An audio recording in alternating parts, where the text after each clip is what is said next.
City TV Vancouver is a proud supporter of Pride. Happening tonight in Vancouver. We are shaken to our core. A community and country in mourning. Tonight, what we're learning about an accused mass murderer and the victims whose lives were stolen away. There's too much racism going on, and all these people deserve is freedom and safety. Families are very much concerned right now, thinking about their security while taking strolls in the street. It feels like one attack after the other for BC's Muslim leaders, and they don't see it stopping without concrete action. Their calls for all levels of government to help stop Islamophobia and racism. What we have seen so far is that Canada has a Islamophobia problem. Addressing the root causes of Islamophobia. After a hate-motivated attack in London, Ontario, a new program seeks to improve the understanding of the Muslim world, and it all starts at school. This is City News Everywhere. I'm Adrian Gabriel. We're outside of the London Muslim Mosque, where community and mourning are coming together tonight for a vigil.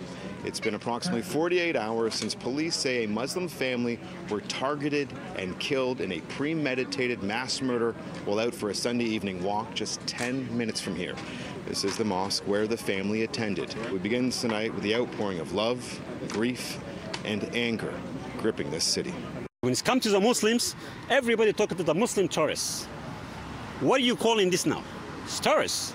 Raw emotion at the scene of what is being called the worst mass murder in this city's history. There's too much racism going on, and all these people deserve is freedom and safety, and there's no need for this violence. It's got to stop.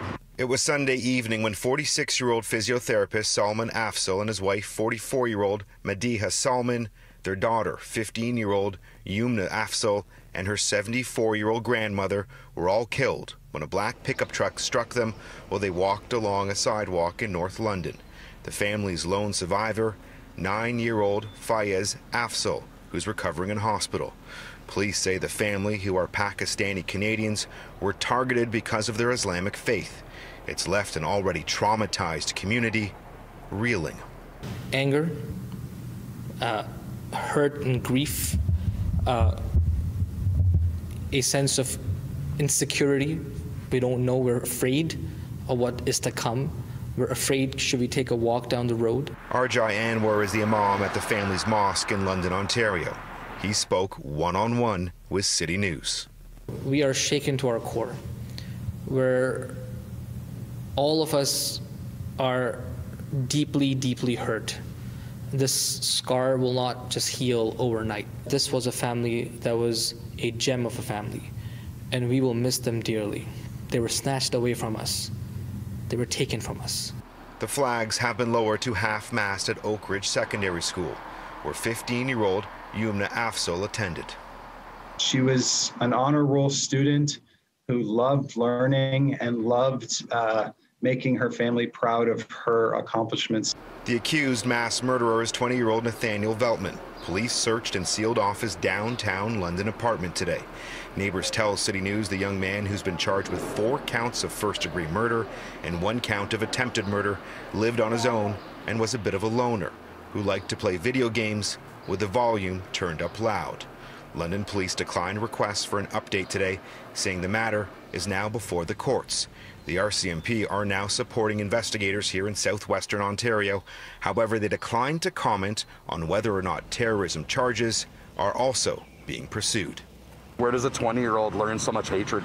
Whether you're black or white or brown, we all bleed red. So many in this community tonight are trying to make sense of this deadly, senseless act. We live steps away from here, and when I think about this family, I think about my family, because we're Muslims, we're from Pakistan. If we were wearing our Pakistani clothes, it could have been us. Even during such a dark time, the love and support of a community is lifting those up who need it most right now. These beautiful acts of kindness shows love. It shows that we are loved as a community. we belong here. There's still plenty of questions surrounding the police investigation. Veltman was arrested at a strip mall just 1 block from where I'm standing outside of this mosque, but he managed to drive more than 6 kilometers from the horrific scene before being arrested. I'm Adrian Gabriel for City News. All of you, I ask you, you're here because you care. And I love every single one of you for being here and showing that you care.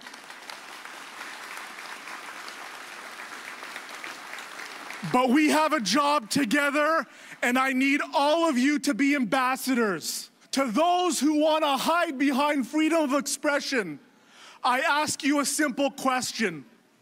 What is the point of freedom of expression if a Canadian family does not have the freedom to walk on a sidewalk in this country without getting murdered? Well, thousands of people turned out for that vigil in London, Ontario tonight to remember the 4 victims of Sunday's deadly attack. It was held outside the London Muslim Mosque. The family attended.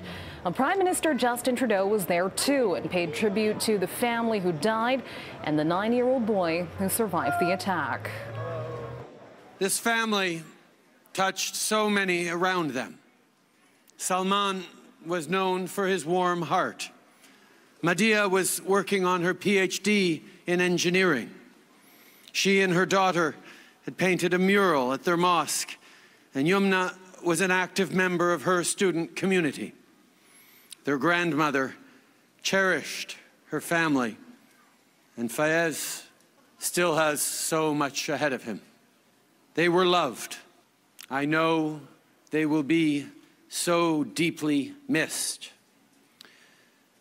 To this community, which has made London stronger for generations, and to all Muslim Canadians, we are with you.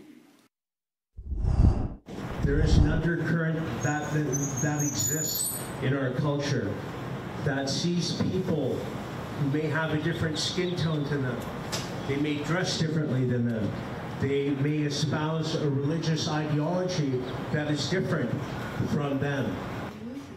About 36 people stood outside a mosque in Vancouver last night. Speakers mourning the loss of the 4 people killed in London, Ontario, along with the pain felt by the sole survivor in Sunday's attack, a 9-year-old boy. Yusuf Siraj is with the BC Muslim Association and says there are many simple things people can do to help the family and the community heal. We do ask that media and social media posters adhere to the Don't Name the movement.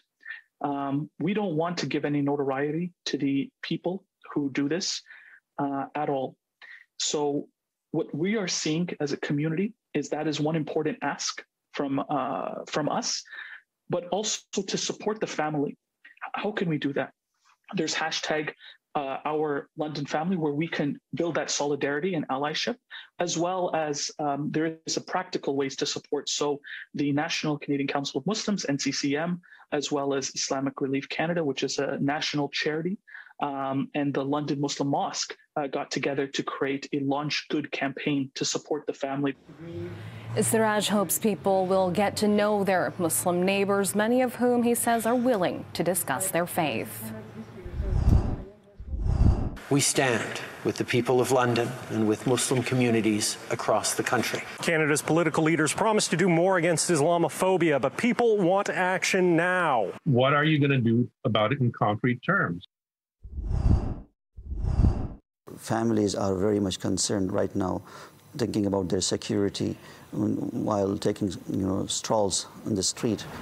BC's Muslim leaders say it feels like they're watching an endless stream of attacks against community members, and only condemning violence isn't saving lives.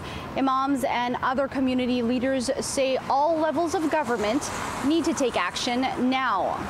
You can find flowers at the steps of many Metro Vancouver mosques, from communities shaken by the deliberate incident in London, Ontario that killed 4 family members and left a young boy in hospital.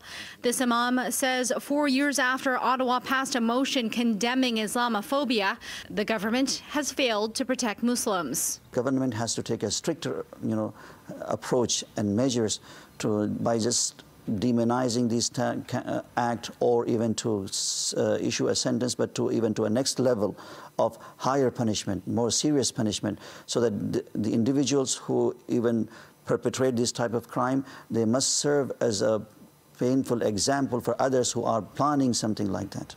He's also calling for a curriculum that teaches tolerance of other religions and races and a federal tracking system for hate crimes and other incidents. But, you know, the Islamophobia hotline, although it's a needed service, it's still very much just a Band-Aid, right? It's helping people who are experiencing Islamophobia. But what we need to do is really start getting at the root of Islamophobia and start to dismantle that, right? And that's white supremacy within Canada, that's racism, right? And that's a systemic problem. This government has put millions, hundreds of millions of dollars aimed at de-radicalizing young Muslim men, whereas, you know, the acts of terror that actually kill people in this country are carried out by white men, such as the individual who carried out the attacks in London, Ontario, and also the individual who carried out the Quebec mosque shooting. There are also concerns about misinformation with media or online. Some say if you want to know the truth about the community, go to the source. If you have any question about our identity, about our religion and culture, please reach out to us instead of using third sources, unreliable one, to demonize us. Crystal Ladaris, City News. Muslim advocates are speaking out and they say Islamophobia is everywhere. Something that was planned to terrorize the Muslims in Canada. Why they say the suspect needs to be charged with terrorism and what steps Canada must take to bring change. Vancouver police are investigating an indecent act at a downtown elementary school. It happened yesterday afternoon at Lord Roberts Elementary in the West End. Police say a stranger approached an 8-year-old girl on the playground and exposed himself to her. The suspect took off before police got there. The suspect is described as white, between 55 and 65 years old, and between 5'9" and 6'2". He has short, light brown gray hair and gray stubble. He was wearing a tan or olive-colored baseball hat and a burgundy bomber jacket. He was carrying a messenger bag. There's no doubt that this would have frightened this young student. She did absolutely the right thing and tell a trusted adult as soon as the suspect walked away. Call Vancouver Police if you have any information. There are 165 new cases of COVID-19 across the province tonight, and no one has died from the virus in the last day. We have 203 people currently in hospital. Of those, 57 are in intensive care. More than 49,000 doses of vaccine have been administered in the past day, and more than 31,000 of those are second doses. Nearly 3/4 of adults in this province have now had at least one shot. People in the Fraser Valley have better access to emergency services. The province says the emergency department at Abbotsford Hospital has been expanded and is in service as of today.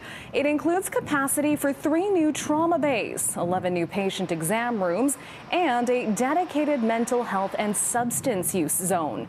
The cost of the project was more than $16 million. It may take generational change before anti-Asian racism subsides in Canada. Well, that's according to a new survey from the Angus Reid Institute and UBC. It finds younger Canadians are the most likely to have faced hatred and bigotry through the pandemic. Overall, about half of Asian Canadians say they've faced discrimination at least once over the past year, with more than a quarter saying it happens often or all the time. Some of the reasons might have to do with when you're younger, when you're lower income, you may not be able to insulate yourself from those kinds of interactions. So you might be more reliant on public transit, for example, and that is a situation where that might lead you to more interactions. Or you might have a job in the service industry or in retail or on the front lines or as an essential worker, where again, you may be more likely to be coming across these types of experiences. And the study also found that roughly half of non-Asian Canadians say they feel those of Asian descent are often mistreated in this country, but very few in that group say the discrimination they experience is institutional.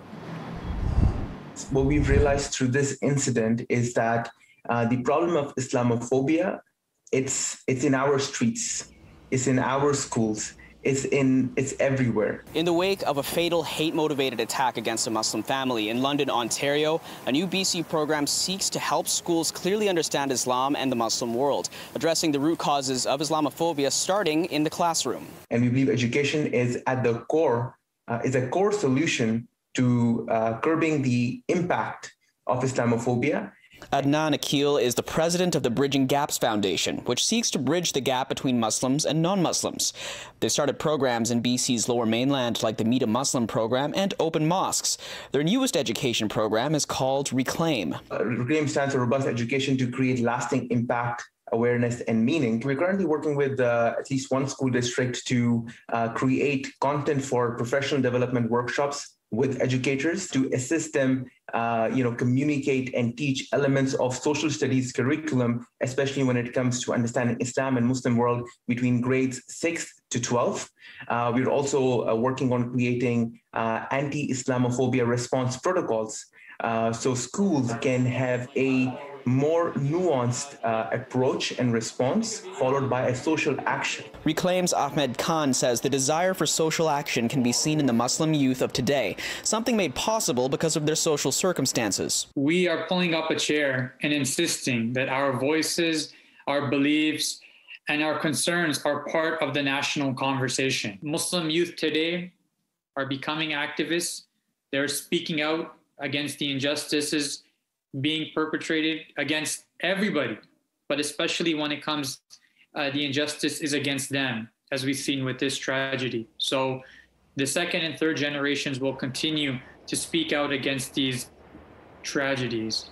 When these stories of tragedy in the Muslim community appear in the news, Akil says what's often missing is an understanding of Muslim identity. It is a way of life that sanctifies elements such as life, religion, family, education, intellect, wealth, and aims to preserve these elements. This is at the core of a Muslim identity. And I think understanding this aspect of being a Muslim is critical when it comes to understanding Islam and understanding who Muslims are at their core. In Vancouver, Keir Junos, City News. We stand with the people of London and with Muslim communities across the country. We're going to continue to fund initiatives like the Security Infrastructure Program to help protect communities at risk and their schools and places of worship. We'll continue to fight hate online and offline. It's important that we measure the distance between the Canada that we have and the Canada that we want. But it's more important for us to not just recognize the distance between those Canadas, but to conquer the distance, Mr. Speaker. The reality is this is our Canada. This is our Canada. Our Canada is a place where 215 little kids were found dead in unmarked graves. Our Canada is a place where you can't walk down the streets if you wear a hijab because you will be killed. This is our Canada. We can't deny it. We can't reject that because it does no one any help. The Prime Minister and other federal leaders promising to fight the Islamophobia and anti-Muslim hate that led to Sunday's deadly attack in London, Ontario. But some Canadian Muslims say they're skeptical of talk without action. Thank you very much for your thoughts and prayers. But you know what? When people are dying, when people are being targeted because of their faith or their color, the color of their skin or their ethnicity, then we need more than thoughts and prayers. We need concrete action. Actions speak louder. This is the third act of mass violence against Canadian Muslims since the 2017 Quebec City mosque shooting, and Fareed Khan says the government's action since then has been piecemeal and seemingly lacking direction. Justin Trudeau pointed to his government's creation of a Ministry of Diversity and Inclusion as evidence of his effort, but much grassroots work is being done by community groups that can have problems getting funding. We need a strategic plan that really considers very carefully what are the needs, where across the country are the threats, where are we seeing elevated rates of violence and hostility towards the communities, and how can we direct resources there. Barbara Perry studies hate and extremism. She says Parliament voting to condemn Islamophobia in 2017 was a good step, but as a non-binding motion set a low bar and one that some politicians tripped over. 91 MPs, including current Tory leader Erin O'Toole, voted against it. O'Toole, Justin Trudeau and Jagmeet Singh are attending a vigil in London, but one of the region's imams says he hopes they're there for more than a photo op. What we need is not a statement. What we need is an action plan. And we hope that we can declare tonight at the vigil in London that enough is enough, whether it is anti-Semitism, whether it is Islamophobia, whether it is any transgression against indigenous communities. You know, people should feel safe to live in their communities. In Ottawa, Xiaoli Li, City News. This latest mass killing is causing a lot of fear in the Muslim community. Unlike previous attacks, this didn't happen in a place of worship, but out in public. Muslim advocates say Islamophobia is everywhere and thoughts and prayers are not enough. If to be visibly Muslim and to be visibly different puts a mark on your head and your children's heads, it puts a fear in you that prevents you from being able to live fully, to be able to live like every other Canadian. Sociology professor and Mississauga mother of 4, Sabrina Ghaffar Siddiqui, says she sees her family in the family that was killed in London. Her fear of being targeted for being Muslim has grown over time. Just last year, a Muslim volunteer caretaker was stabbed to death outside a mosque in Rexdale. In 2017, a man shot and killed 6 worshippers and injured multiple others inside a Quebec City mosque. I haven't stepped foot in a mosque and prayed in a mosque since 2017. My husband goes to the mosque, and every Friday when he does go, I hold my breath until he comes back home. But now her concern isn't just tied to a place of worship. They simply have to be walking outside and be visibly Muslim to be targeted. I think that fear is so real that everybody should be concerned right now. The National Council of Canadian Muslims says there have been over 300 anti-Muslim incidents between 2013 and 2019, ranging from physical violence to online harassment. Police have said these types of crimes often go unreported, so there may be many more. If we don't tackle it at the root of its issue, then it's definitely going to keep spreading like a wildfire. The imam who presided over the funerals of the Quebec mosque shooting victims says the motivation is the same in both instances: hate against Muslims. A wound that is not healed yet, it's reopened again. And I see myself, and I'm quite sure the victims in Quebec City see themselves in the same place we were in January 2017. This is nothing short than a terrorist attack on innocent people based on their faith and their religion. And there's no place for that in Ontario. Ghaffar Siddiqui says she wants to see the suspect actually charged with terrorism, which didn't happen to the gunman in the Quebec City mosque massacre. The Muslim communities have been vilified and labeled as terrorists since 9/11. In order for us to be freed of that shackle that's on our feet right now, we need to highlight the real threat of terrorism that's not connected to Muslims. The National Council of Canadian Muslims is calling for a national summit to include all levels of government. They say an urgent action plan is needed to target Islamophobia in Canada. For City News, I'm Maliha Sheikh. Rainfall in the next 3 weeks is crucial if BC hopes to avoid another devastating wildfire season. But the latest outlook from the BC Wildfire Service offers little optimism. It says rainfall and temperatures were near normal across the northern half of the province in May, but the same period was significantly drier than average throughout the southern part of BC. Warmer and drier conditions are expected to persist in June across most of the south. The current wildfire danger rating shows most of the province is at low risk, meaning wildfires can start but are unlikely to grow. Nearly 300 wildfires have been sparked in BC since April 1st, which is actually higher than normal. Vancouver's news is always available on the radio with News 1130 or online anytime at citynews1130.com. And don't forget, your next edition of City News is tonight at 11. Thanks so much for watching. Have a great night.